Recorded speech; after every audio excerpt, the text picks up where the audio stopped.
All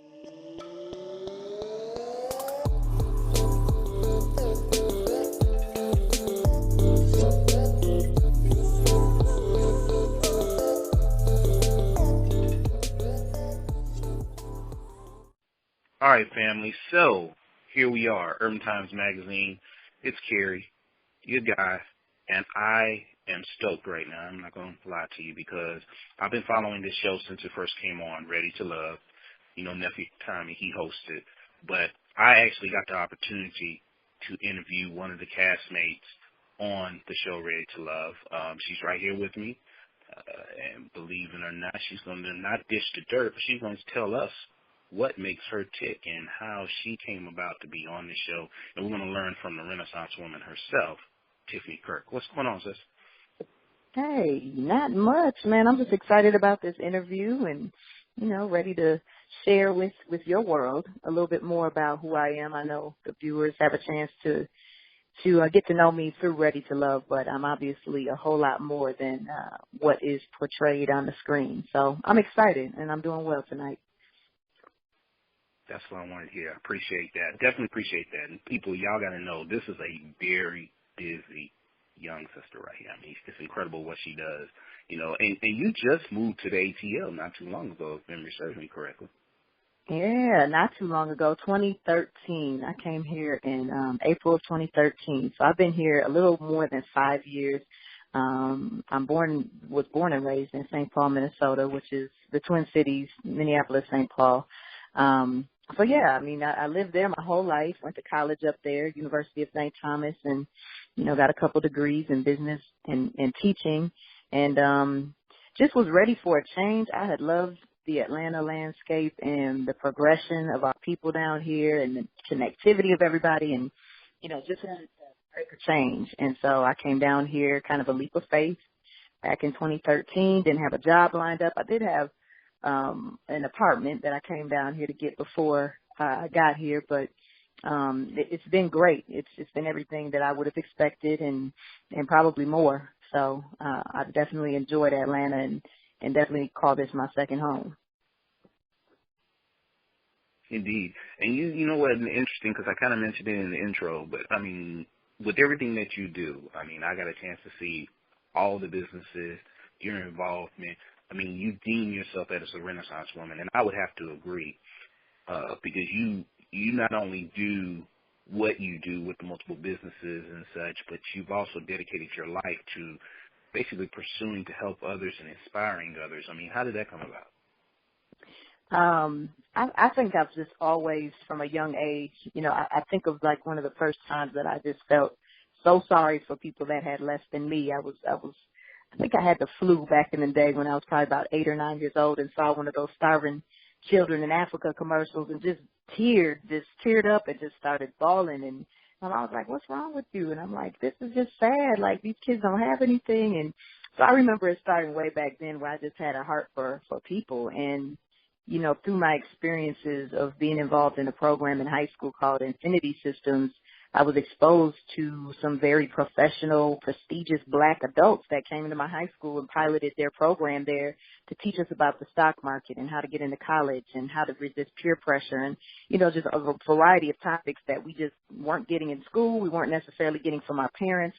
And that's where I think the pay it forward is kind of where it started. And so I stayed in college. I was able to get in college to get a full ride scholarship kind of through this program.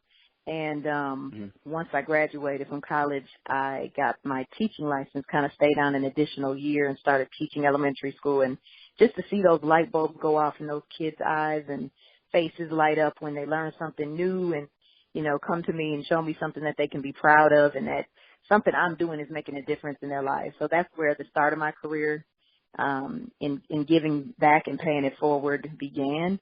And I just continued. I worked at a credit union, created a curriculum about financial education, and then started working in the prison system up there and a men's reentry program. And again, it was just that feeling of that sense of satisfaction when I was teaching GED classes and someone got their GED, to know how much of a difference that would make for them to be able to move forward and achieve some of the goals that they had for themselves was just priceless. And so when I got here, it was no different. You know, I started work in a bank, where I continue to work, but that passion for helping people in a different way outside of just financial education, which is what I provide at the bank, it was still there, you know, and so I finally finished my curriculum for my nonprofit called the Lifers Program, which is at lifersprogram.org.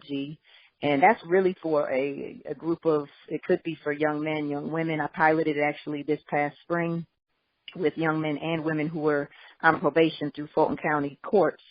And it's just a life skills program. It teaches them about lifestyle choices, recognizing your positive and negative influencers in your life. How do you, you know, add more advocates in your life and get rid of those who are taken away, those subtractors and dividers in your life.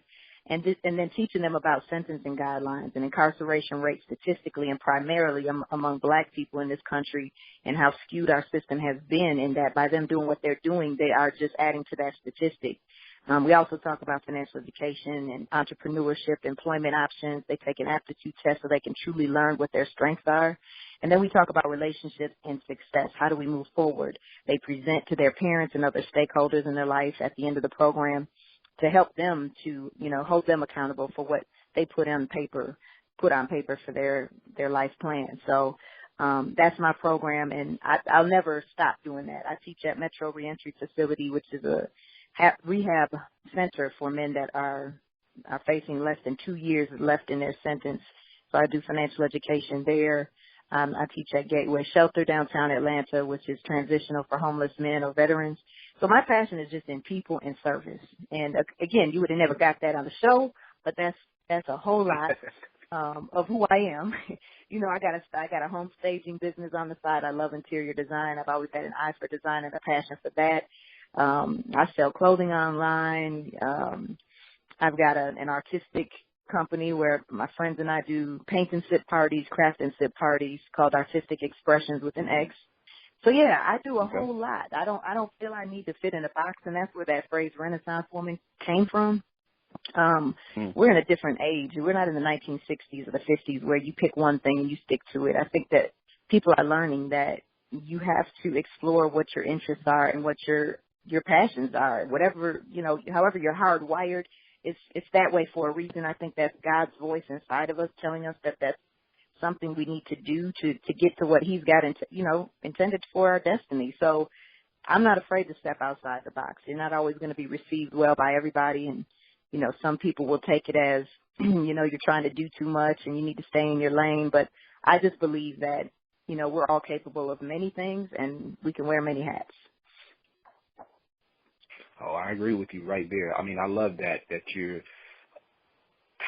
I think one of the main words that you had focused upon as well is change. And you seem to be a catalyst for change in not only your life, but also in other people's lives. So that says a lot. And you're right, because that is not shown per se on the show, which is ironic, you know, because when you see the show, and we're going to get to that in a minute, but when you see the show, you know, it does show certain bits and pieces of Tiffany Kirk. But now we know who Tiffany Kirk is, and our readers know who Tiffany is. You know, you're like, you know, a social equity influencer. You're that individual that desires change and desires to pull people up to the level in which they need to be in spite of the past. And I think you even mentioned that in the show too, in regards to how, you know, you didn't let your past define you to who you are right now. So that's the reason why we're here tonight on the phone with Tiffany Kirk, y'all. Check this out. So. That's right. That's right. We get to ask that question, quotes in the air right now, question, what motivated Tiffany Kirk to be on Ready for Love? Well, I'll tell you, it is difficult to date in Atlanta. And at the time, I was single. You know, my son is 24, which probably didn't get captured on the show either. Hopefully that's coming up. And I just thought, you know, again, being that Renaissance woman that I am and being in Black Hollywood, when I saw Will Packer and Oprah Winfrey on the ticket, I just felt like this has got to be a great quality opportunity here. And so I just wanted to take a chance with it. I had no idea what the concept of the show was, other than it was, you know, a chance for me to find a potential love connection. None of us knew, though, until day one what the concept of the show was, and when we showed up at that mansion. So it was definitely my adventurous spirit that led me into this opportunity. But it really was a combination of all those things. Just really thinking maybe I need to do something extreme to get, the result that I'm looking for in that area of love. And what better people to do it with than, Will Packer and Oprah Winfrey. I don't get her name more, right? Oprah Winfrey. Oprah Winfrey, yeah.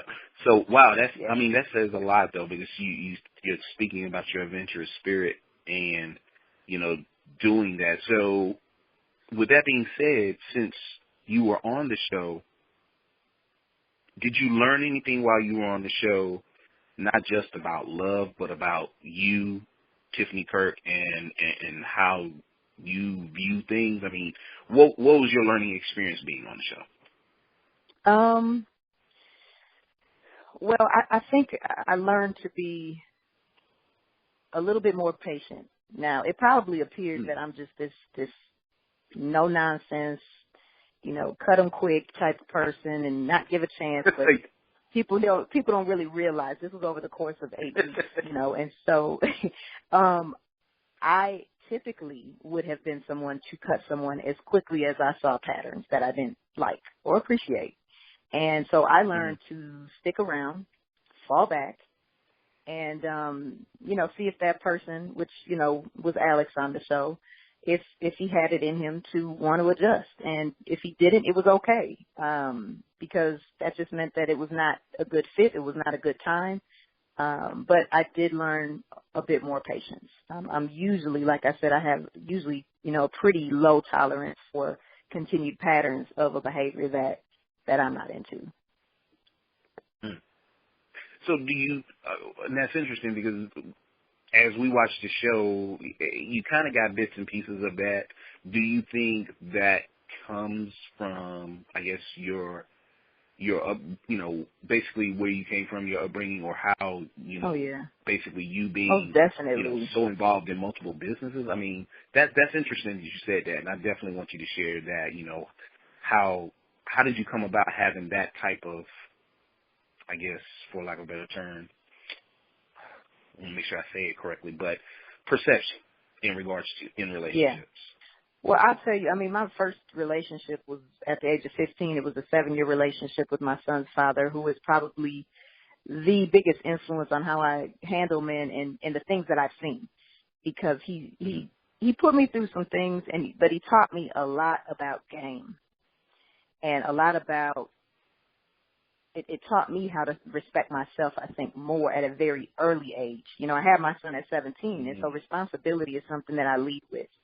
And so, yes, I think that relationship and being a young mother is probably what has caused me to just not have time or energy, because I know the things that I've been through and still been responsible for doing something that I said I was going to do.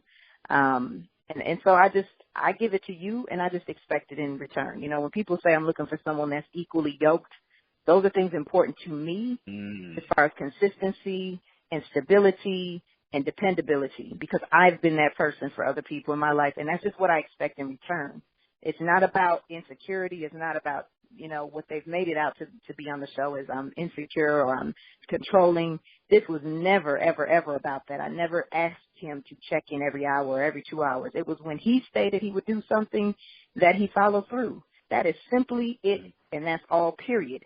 But they made it out to be it was about this good night text, which happened one time that I asked that, and that was it. But they blew it out of proportion. So that's not who I am. I'm just somebody that if I'm trying to grow something with you, I need to know I can depend on you. Because if you're not doing those small things with phone calls, you're not going to do the things that are probably more important in life as far as, things that you say you're going to do. So that's it. I'm just a stickler when it comes to that, but I'm a very laid-back, easygoing woman. But if you see that side of me and in that one particular situation, it probably appears that I'm that way in every situation. But dependability and accountability is a big deal for me. Okay. And it probably leads to the statement that you made as well. It's like one of your quotes. You say, act in a way that leads to zero regret. surround yourself with those who operate on the same value system. And I was like, when I was reading it, I was like, whoa, that's kind of deep. So Yeah. it's like do unto others. Yeah, and that last part, and when they ask, like, why do I need to do that? The question is, why not? I mean, I feel why like, not? Yeah. The golden rule is treat other people the way you want to be treated. The platinum rule is treat other people the way they want to be treated, because everybody don't care about being treated with respect or with regard. But the way I want to be treated, that I tell you I want to be treated, that's the way I want you to treat me. And sometimes you have to teach people how to treat you because they're used to accepting less and they're used to settling. I don't settle. I don't believe there's ever a reason to settle. I'd rather be single for the rest of my life than settle for somebody that's not fulfilling my spirit and that's not connecting with me on the level that I need to be connected with on. And so, I don't think it's complicated. I think society these days has gotten so far away from the basics that they're confused when you bring it to them. They don't know what accountability is. They can hide behind their phone and they can be their alter ego on social media. But when they are faced with something real, that's not going to let them be that person or, push something under the carpet and make it, move on and act like it never happened. They don't know what to do with that. And so in this journey, I said, I'm going to be my authentic self. And if it clicks with somebody, it clicks. And if it doesn't, it doesn't. But I'm not going to waste a whole lot of time and do something just to win, because there is no winning, winners when at least one of the people aren't happy. So I brought my authentic self. Powerful. So with that being said, have you imparted some of those same life lessons to your son? Because, you mentioned, Oh, yeah. how Yeah. you had to raise him from an early age to now, and you learned a lot along the way. So have you kind of like given him, said, look, baby, here's this wisdom right here? Absolutely. And he's cut like me. He don't play that nonsense. Oh. He doesn't like inconsistent patterns. He doesn't tolerate it from females that he dates. And he's very much a relationship young man. He's not a gigolo. He's not a playboy. Never been that. None of the boys in my family are, because we are very strong women. And when I say we, my older sisters, my mother, we are very strong women. And so we have high expectations of the young men in our family. Now, I'll say in terms of responsibility, he's still learning some lessons. He's still 24 and he's still a young man. But as far as how he treats other people, he's got a great heart. He's got a big heart. He's very loyal. And he's very, dependable. And when he goes hard, he goes hard. And when he falls for somebody, he's going to be there all. So, yeah, I definitely think he's gotten, my character. Well, thank you, Mom, for bringing in such a powerful young prince. We appreciate that. We need more young brothers like that. Thank you. We appreciate Absolutely. that. That's why I try to impart my wisdom onto these other young men through my program. Powerful.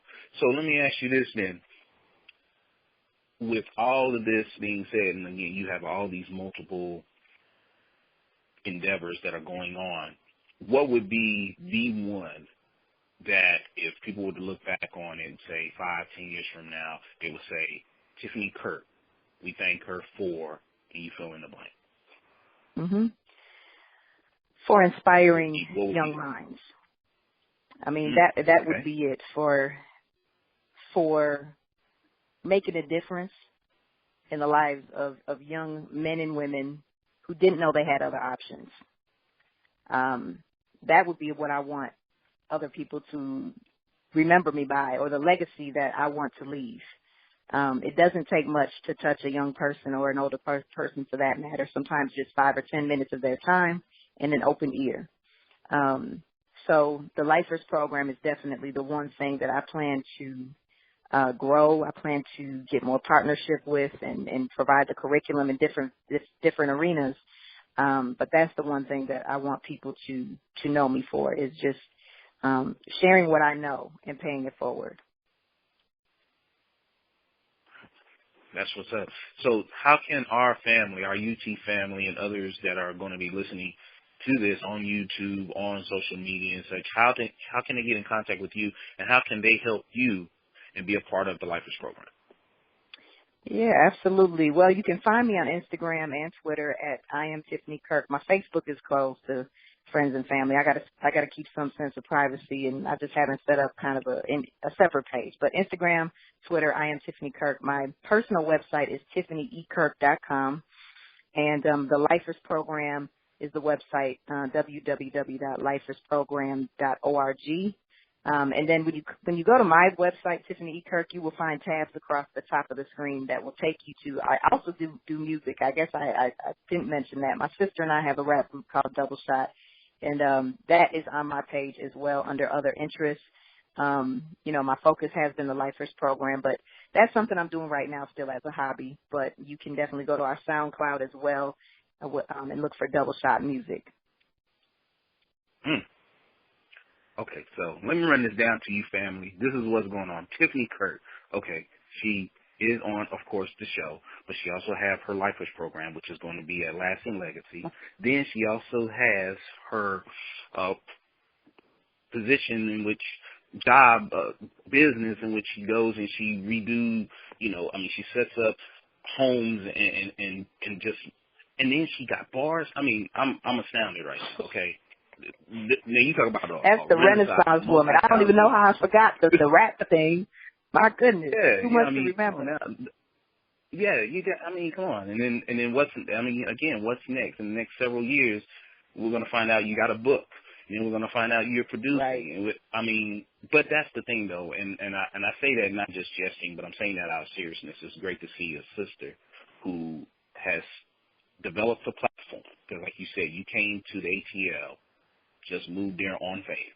But you develop so many different platforms and you're giving back to other individuals and, again, you're creating that legacy and you're dropping that into your son. That's My hat right. off to you. That's right. My hat Thank you so much. I really appreciate that. Definitely. So, family, y'all heard it first right here on Urban Times Magazine. We got the opportunity to sit down with Tiffany Kirk. Again, check her out. Visit her website, www.tiffanyekirk.com, and learn so much more about her multiple businesses and especially the Lifers program, which is giving back and it's helping these brothers as they get out, as they become respective citizens, and they find their carve in life. We want to thank you, Tiffany, for the opportunity this evening once again. And y'all check her out on Ready for Love.